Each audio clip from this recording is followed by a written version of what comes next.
Good morning. It is May 19th, 2021, and this is the Gold Spot. I'm here with Steve Rand. I'm Eric Sepanek.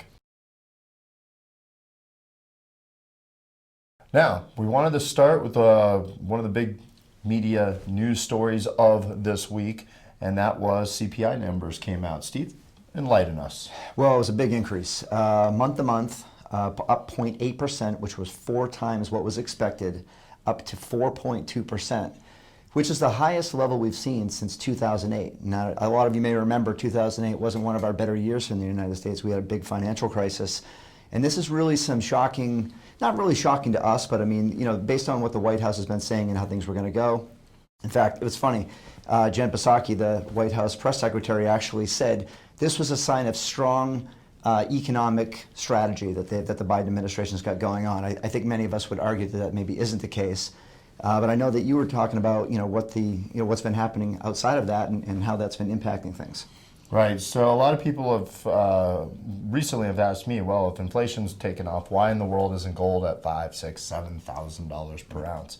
One thing you have to understand, and we're going to actually put up a chart on this one, is what the central banks since 2008 to today have done as far as increasing their gold holdings, and it's been about 22% more. Now, the central banks, ours is the Federal Reserve, and the central banks of the world have a heck of a lot of reason to want to keep prices on gold suppressed. One of which is that it's cheaper to keep acquiring it themselves, but the other bigger one is that if you start letting gold prices get out of control, it's a number one indicator that your currency is either A, failing, or B, has so stress factors to it that you can't keep up. So with that and the bigger banks all being a part of the Federal Reserve, there's a heck of a lot of reason. But with that being said, we do know because of physical demand, and you're going to enlighten us a little bit about this, what exactly the disconnect is right now between spot price and the actual physical metal itself. Silver Eagles, easy to find right now? They're not easy to find, and they're probably more expensive than I've ever seen them compared to spot. Gold American Eagles, easy to find? Nothing's easy to find. They're a little bit easier than maybe silver ones are, but again, very expensive compared to other products, and there's better choices. Double Eagles, Morgan dollars, Peace dollars, easy to find?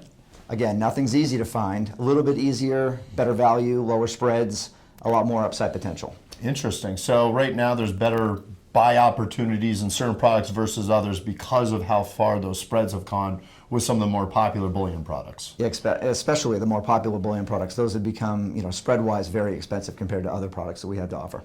And to find out what those products are, I really suggest you give us a call, and we'd be more than happy to chat about it with you. Steve, thanks so much. Appreciate it. Thanks very much.